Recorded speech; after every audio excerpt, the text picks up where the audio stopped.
Hello there. Hey there, Gabriel. How's it going? I'm good, thank you. Yourself? Yeah, really well, thank you. Do you prefer, what is your preferred alias? Tend to go by Sky online. Sky. All right. Well, welcome to the stream and thank you so much for submitting your game. Yeah, Anything thanks else for I having should me. know about it before I get started playing it? Say that again, sorry. Oh, anything else I should know about the game before I get started playing it? Oh, no, I think just get stuck in. Okay. Let's go ahead and try out Jingoku. All right. So, why don't you tell us a little bit about your background in development? Sure, yeah. In terms of Ludum Dares, this is my eighth participation now.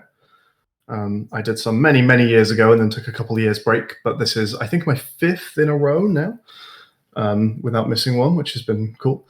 And then outside of Ludum Dare, I have one officially released game on Steam, which was a continuation of one of our older Ludum Dare games, Waver. And I think that's pretty much everything for me. Nice. Okay, wow. I'm realizing that this is just like WarioWare in that I've got to like do tasks rapidly and try not to. Oh, come on! I still hit all the targets. There's definitely some big um, WarioWare influence in this, yeah. okay, but I have time on the Jenga games to think, and that's where I'll pose the questions in the first place. That seems like Um, a good idea. uh, okay. So um, Yeah, so I guess we'll get right into the next question then. So, what was your inspiration behind this game? Well, as you mentioned, WarioWare is definitely one of the big influences. We love that um, kind of purposefully non-cogent art style where every minigame has its own sort of flavor to it and they all look a little different. Um, there's another kind of minigame driven game called Consider It as well that we had to look at. I forget the Japanese name for that one. But yeah, those kind of Mario Party style mini games was definitely the main influence for us. Deliberately non-cogent. I love the way like that is a perfect way of describing just the yeah the sort of zany because I have to imagine that like basically every developer every mini game is the art is done by its own developer and they just put them all together in this big hodgepodge. All works so well though. Yeah, the nice thing about this one was in previous games that we've done, the art, there's definitely been agreements about the kind of direction it's being taken in. But here Mhm. we kind of all got to just separate off onto our own branches and just make a game entirely in a bubble, and then kind of bring those back together and look at each other's games and see how they went, and not have to be constantly comparing our artworks. And it also meant that I got to do a bit of art myself because usually I'm not an artist by any means, but I got to do some nice 2D vector art, which I don't usually have the opportunity for because usually we're making 3D stuff. Yeah, so how many people are actually involved on the team? This was a three-person team, so I was mostly programming with a bit of art. My cousin Mhm. was mostly art with a bit of programming, and we also were joined by an old high school friend of mine who was kind of a balance of both. He did kind of half and half.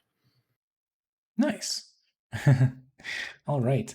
Um, so what was the actual development process like? Were you, as I said with the WarioWare games, were you all just kind of like working on your own thing and then just put them together at the end, or like were you Yeah, it collaborating? was definitely like hyper parallel. We learned lessons from our previous LD, which was a bit of a disaster to be honest.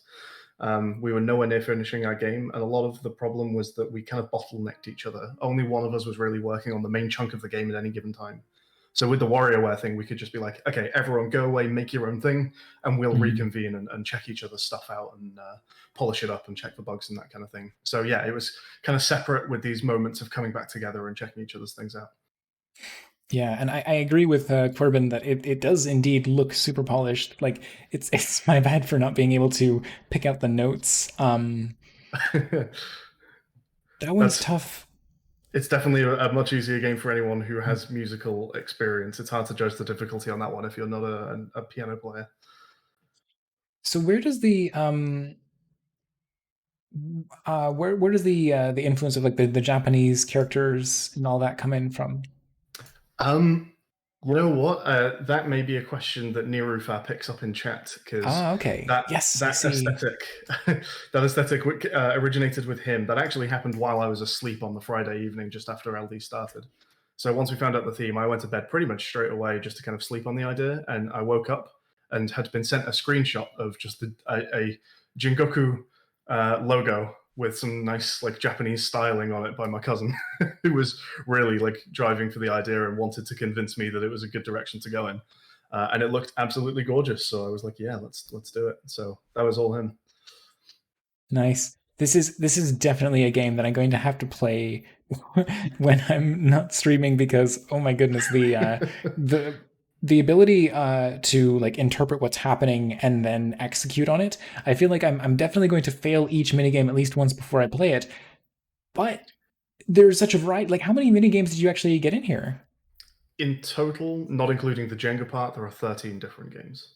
Wow, wow, and that's all done just within the scope of the um. Oh, got that one. Yeah, all the Uh, design stuff was 72 hours. Yeah, we didn't bring anything in from beforehand. That's amazing. Well done. I mean, yeah, for just a Thank three-person you. team, that's a major accomplishment. Um, so can you recommend a useful shortcut or a clever hack in the Unity engine that you think would be useful to others? Ooh, let's have a think about that one. Uh, I think a lot of the kind of useful hacks and stuff are probably on the art end of things, which I can speak a little less about. But just things like throwing in post processing just immediately makes everything look absolutely gorgeous. One Hmm, of the hmm. things that people tend to do early on is to kind of white box everything out and get all the mechanics working with developer art. And Hmm. that's definitely a valid approach. But one thing that we've often done is start putting a lot of polish on the early things very, very quickly. And one of the nice things about that is that it gives you as a developer like a ton of energy because it starts looking nice really quickly and it gives you a sense of maybe the art direction that you're going to take it in as well. And that's been an interesting way to develop. That's less of an engine tip, I realize, but that's one of the things that comes to mind for the way that we Yeah, work. well, absolutely. Oh my goodness, I just got the hat one, and I thought like, oh, this will be easy. It's Well, deceptively difficult, and I think also one of our favorite games as a team. so can you get into what sort of post-processing effects you've got going on here? A little bit. There's some kind of depth of field stuff going on, so we've got some blurry backgrounds and things. Hmm. There's some ambient occlusion, just so all the corners have kind of this nice dark, shadowy stuff going on. Um, I don't think this is part of post processing as much as it's just the texturing, but we're using Flat Kit, which has lots of like flat shading and toon shading Hmm. on the textures. Again, this is not the sort of stuff I tend to deal with. I'm not much of an artist, but it does tend to make things look really nice. It's a lot of what's making like the Jenga scene look gorgeous is these kind of toon shaders. Text halt to stop like that. Oh my gosh, that's The not going to phone be easy. Yeah, the phone game definitely is a good example of when you said you kind of fail them all once first. And I kind of agree with that. You have to sort of play all these games to understand how they work, and then you can really start to pick up the speed on them. But that text game is maybe the worst example of it, where you kind of just have to read a chunk of text. The first time you Hmm. play that, you're never going to beat it. But now you know how it works. Next time you'll hopefully beat it. All right. Well, it looks like I've got. No, I can't pick the very bottom. Wait, maybe no. It looks like I can't pick the very bottom one. So this tower is about to collapse, and I And it haven't. will be. I would. I actually managed to. Oh, well, that still counts. Apparently, that's not usually the rules of Jenga, but I guess as long as the whole tower doesn't collapse. The Um. physics will be persistent, so it may well continue to collapse after you've beaten your minigame. But yeah, as long as nothing hits the table or the floor, you can continue to play. Oh yeah, there we go. I see it just sort of kicked in. So I'm definitely curious. How did you like the UI stuff is all incredibly smooth. Like, so how did that all get put together? So again, UI is mostly my cousin's deal. He's a bit of a UI magician, to be honest. We get some really nice looking stuff with that. Um, there's a stats screen that you can get to from this main game as well, from the little UI tab on the right hand side. You're welcome to check out the stats kitchen for some more UI goodness. Oh, um, beautiful. but yeah, it's just a lot of it's just nice fonts, nice quick, snappy animations, just wipes and things like that that look really nice.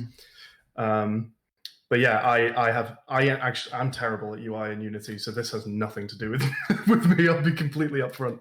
Okay. Yeah, this is full credit to the rest of my team for the gorgeous UI in this game. Yeah, absolutely. So I have to ask then, do you have any plans for the game going forward? It'll certainly get discussed. It's been really well received so far, which is so nice to see. And I think it's always worth having a conversation in that situation. We're in Hmm. the middle of developing our Ludum Dare 47 game after the fact. So that's the focus of our kind of main project at the moment. But yeah, we really like this, and we'll definitely have a chat about whether we want to take it forwards. Yeah, I mean, what's the overall reception been like so far? Overwhelmingly positive. It's been really lovely. We've had Good, loads of good. comments on the LD page. Lots of streamers have been really enjoying it. It's been recognized when I've gone to some streams and people have already kind of seen it and enjoyed it, and that's a really nice feeling. So yeah, I mean, some criticism as well, which is completely fair. A lot of it is that it's very difficult, and I completely agree with that. A lot of these games are really hard, so it's not universal, and you want some critical feedback as well, so you know how to make improvements in the future. So really nice, yeah. Okay, this one I feel like I there we go. Finally won the tug of war game. Um, yeah, and the hat game, as Lurk Nautilus said, I absolutely nailed it. Um, but yeah, I feel like the timing is consistent for every game. Yeah, The game itself is consistent, so each minigame has the same length timer as when you see that minigame in the future. right. But there are some that give you more or less time relative to each other. Oh, okay. Because in that sense, if you're not strictly trying to keep the exact same time limits for every game, and I don't even think WarioWare does that. Um, I think that a lot of the difficulty tuning, which obviously like getting feedback, that's the whole point of Mm. participating in these jams and getting people to try the games out. Um, have you considered like do you want to take the approach of tweaking the games themselves, tweaking the timing, a little bit of column A, a little bit of column B? Yeah, probably a bit of both. There are some games where, while we were just over the course of this Ludum Dare, the actual game itself was changed to accommodate difficulty. So, like the card flipping game where you have to find pairs used to be 12 cards, 6 pairs of cards, which got reduced down to 4. And a lot of the games were tweaked just by, like you say, change the time up a little bit. So, yeah, it would probably be a bit of both to rebalance the game. Yeah, I think for that the music game in particular, it would be helpful. I know it trivializes it just a little bit, but it would be helpful to have the entire key briefly change color, just to give people a sense of like, okay, it's this, and you could even increase the sequence of notes to compensate. Sure, Um, yeah. but just in particular, like that would also make it accessible to people who are deaf or otherwise hard of hearing. That's true. One of the things that was thrown around was kind of just a veto option on the menu for mini games that you didn't want to see because, for example, the finding the matching buttons is not colorblind friendly, Hmm. admittedly. And yeah, like you say, the piano game is not accessible to deaf people. It's something that unfortunately we did not get around to in the time, as is always the story of Ludum Dare. Hmm. But yeah, having that kind of veto option for accessibility would be nice in a full game for sure. Yeah, I think that works perfectly well. Like it lets you maintain the level of challenge that you want Yeah, without necessarily like I would think that overall, like as I was, the reason I'm suggesting it is because I can I can differentiate notes to some degree, and it would obviously be easier if I was focusing on the game itself and not trying to have the conversation at the same time. sure. But just for someone who is, shall we say, less musically inclined as I am, that would be helpful having the sort of notes because I can follow a sequence and I think it would be nice, like it would be a bonus to the people who have the musical theory background, but that way, even someone like me could still get through it and not have to veto the game outright. Because it's not that I don't want to play it; it's just that I'm going to have a tougher time playing it, and I don't want to just opt out entirely. I would just want to see if the experience could be tuned, and maybe that's what you could do. Is that per game, you could consider having something that maybe trivializes the difficulty somewhat, but makes it accessible to people. It's like, well, we're going to turn on colorblind for this minigame, which might trivialize the game somewhat, but is going to make it accessible to those, and then you don't have to opt out of the game entirely. Sure, yeah. There are some games where like the piano one is a good example. The designing around the fact that some people would come into that minigame with a lot of foreknowledge, and some people will come in with very little, if any, is a difficult design problem because you don't want it to be impossible for some people, and you don't want it to be trivially easy for some people. But you are right in as much as yes, if you're going to pick one of those, more people should be able to play it, not fewer. So yeah, I think the timer is quite harsh on the piano game. But yeah, maybe even something in a full game, something that tracks how well you're doing per mini game and starts to tweak the timer for you personally might be kind of cool. So the more times you beat a game in a row, the harder it gets for you, and you can almost push yourself to see how quickly you could get some of the games done.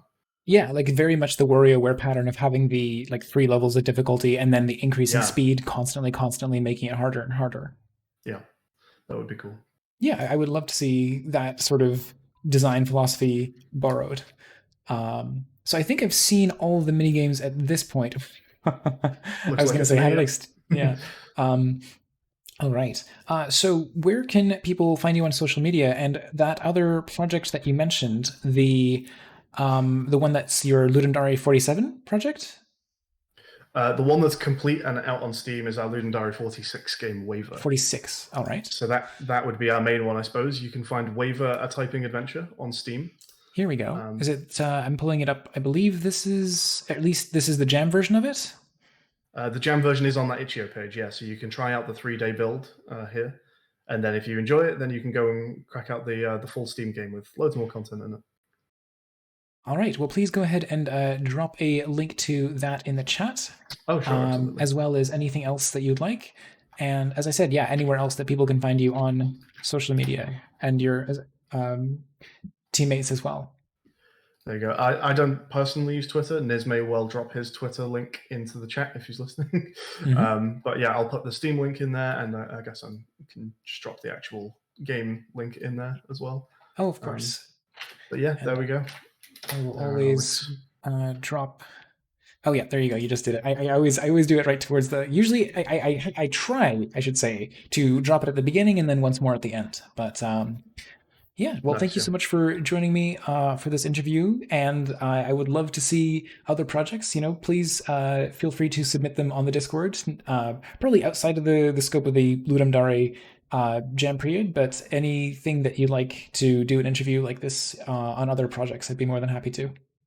Sure, that sounds great. Well, thank you very much for having me. All right, and likewise, have a good evening. You too. Bye bye. All right, bye bye.